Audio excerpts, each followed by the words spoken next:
Hey everybody, Tim here, coming to you from the sanctuary. How's everybody doing today? Coming to you from Wyoming, where it's still cold, it's still winter. It's the beginning of March, second week of March. Temperatures are hovering around the 30-degree area, maybe 35. Most of the snow is melted from the roads. Ice is mostly gone, except for where there's no sunlight hitting it. Roads are still really dirty though. A lot of gravel, a lot of sand. Where I'm at in Wyoming, we don't use salt on the roads, which is good for cars, but the sand is just brutal. I mean, it can pit the paint easily.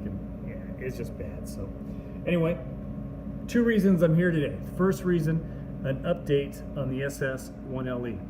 I got a phone call from my dealer last week, and he said that my car is in production in Detroit, or actually Lansing, Michigan. I can't remember the name of the Grand River Assembly Plant. Same place where they make the CTS. Anyway, it's in production, and my VIN has been assigned, so I know what my VIN is now. I ran it through one of the little VIN checks online and confirmed that it's a manual, confirmed the size of the wheels, confirmed that it's a 1SS. You know, some of the fun stuff you do when you don't have anything better to do at the office, so you just start playing around online. Don't tell my bosses that. So, yeah, a couple weeks out, probably 2-3 weeks maybe until it ships from Michigan. How long it takes to get here, I don't know for sure. It's going to take a rail car from Lansing to Salt Lake City, Utah. Once it gets to Salt Lake, it'll hop on to a auto carrier and be transported to my local dealership here in Southwest Wyoming. And then it's just going to pick it up. Now, if the roads are really crappy still, if there's still a lot of snow on the ground, because in Wyoming it's a crapshoot. You never know exactly when it's going to start being nice. Could start being nice mid-March. More than likely, not mid-March. It's probably going to be May-ish, June. So it may end up sitting in the showroom lot for a couple weeks, inside, not outside, just so people can see it. This will be the first 1LE that my dealership has ever sold. They've had some ZL1s in, they've had some great Corvettes and stuff, but they've never had a 1LE. I'm going to be the only guy in my town that has a 6th gen 1LE, which is kind of cool, you know, until everybody sees it, and then everybody else is going to want one.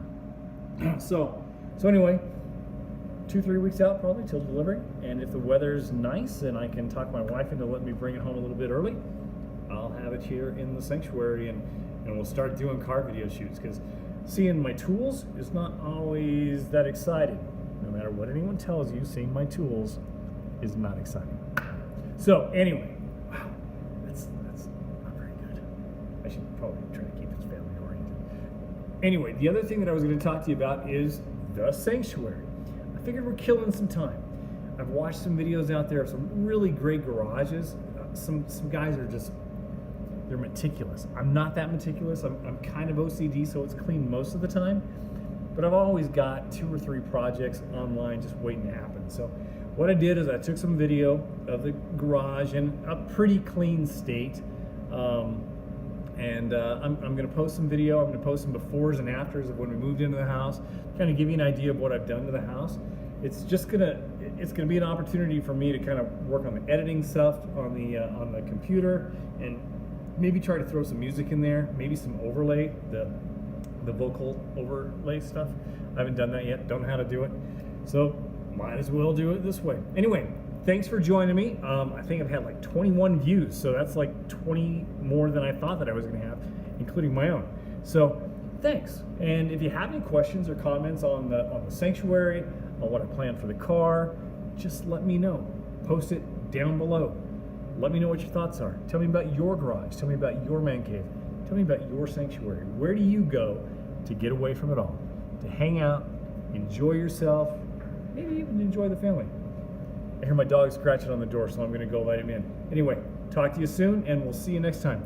Maybe the next update, there'll be a car in here. See ya.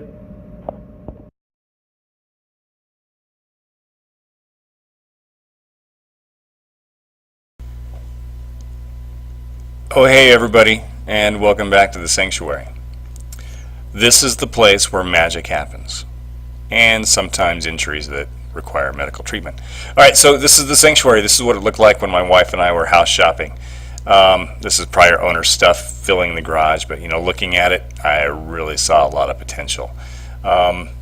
This house is great. It's got two garages, his and hers, one on either side of the house. This one's mine. First thing we need to do is clean everything out. I noticed right away that there was plenty of space up in the attic, but no way to access it or store it up there.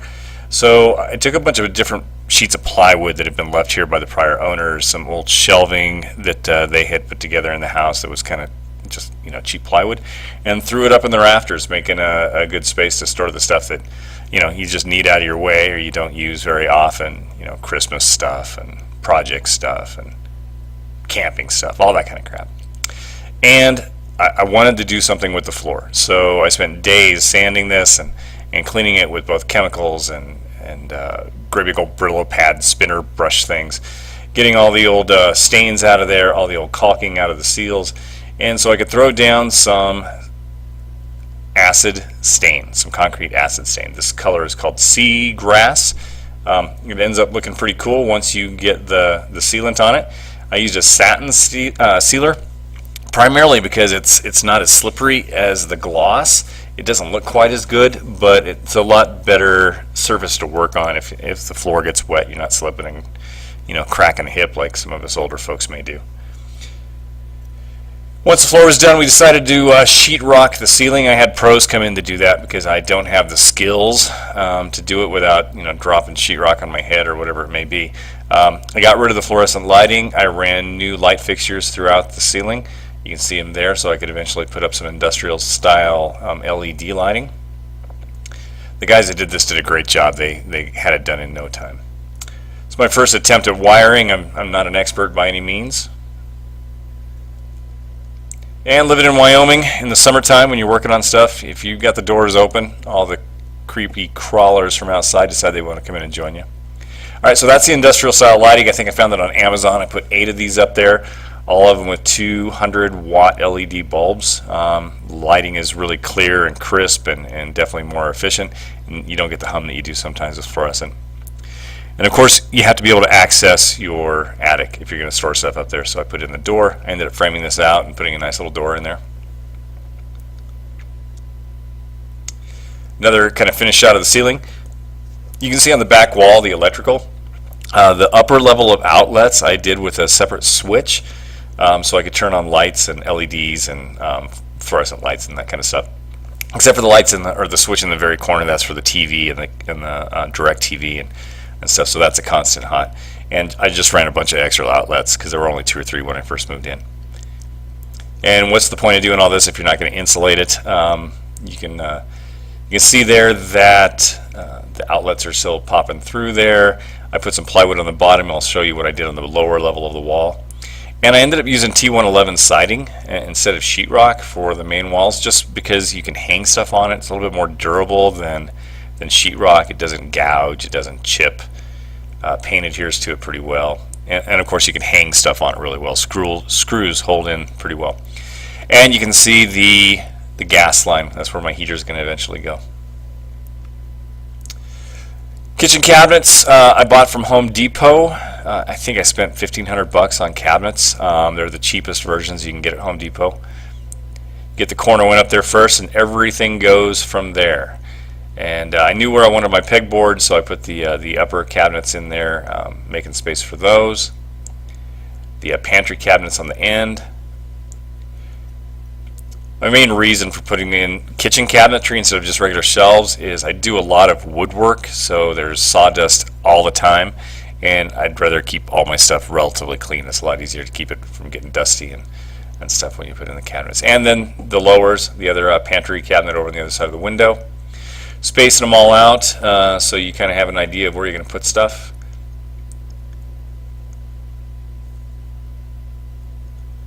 See the outlets on the upper section of the walls. You're going to see artsy-fartsy shit in there later. And there's pretty much the finished version. I went with black for the lowers and kind of a tannish gray for the uppers. Threw all my stuff in there. The stuff that's typically too tacky to go inside the house goes in the garage. I think I may have mentioned that before.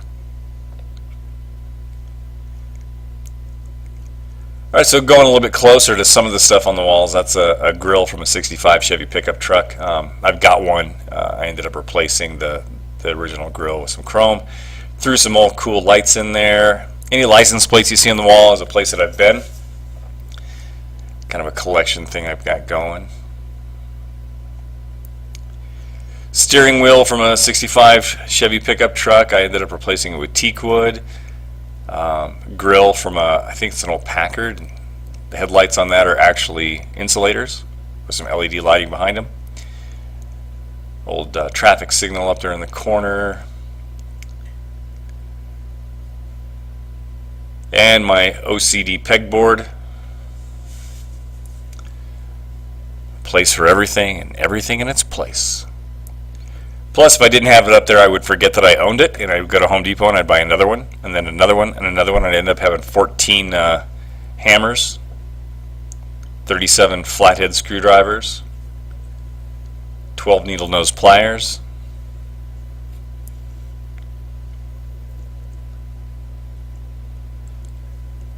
okay, a couple projects. My blue line flag, that's the old gauge bezel out of my 65 pickup truck. I went with all new gauges in that.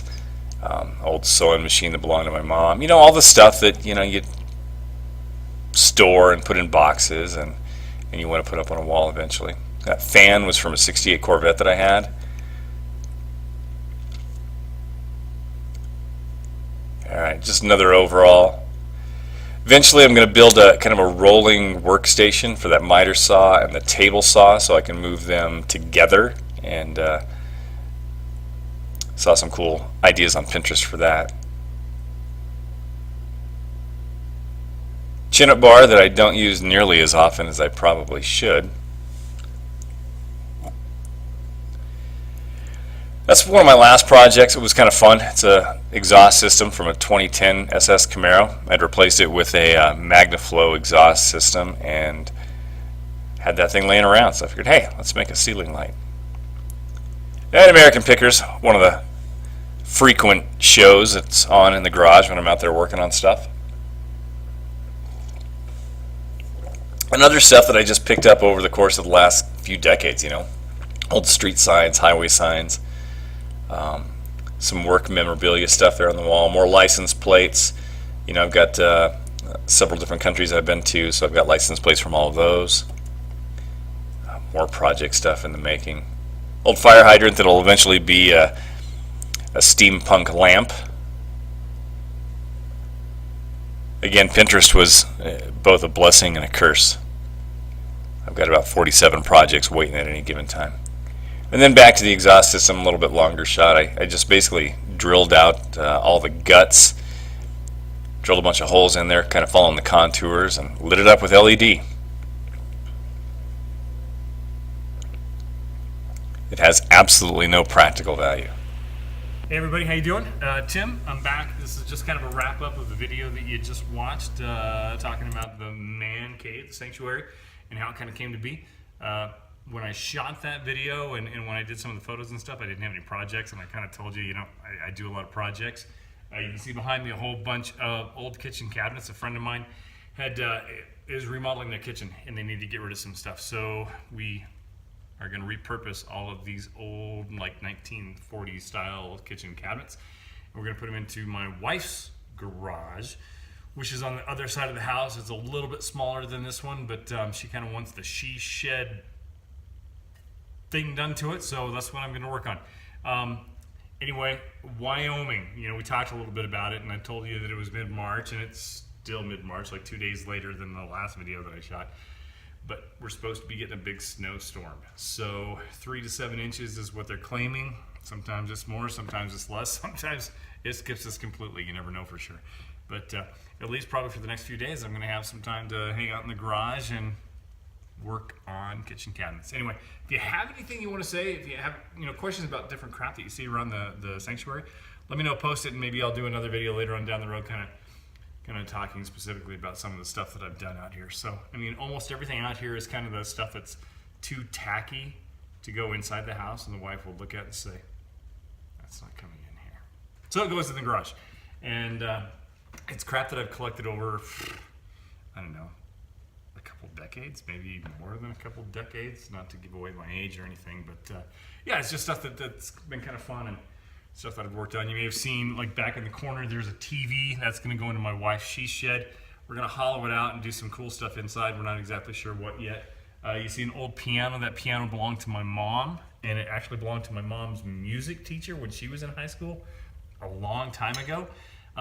It fell a couple times during transport, so I'm going to gut it. I'm going to make it into a wine bar.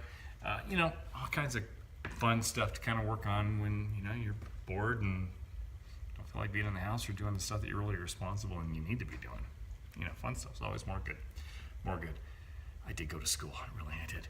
Anyway, leave a comment. Talk to you later. See ya.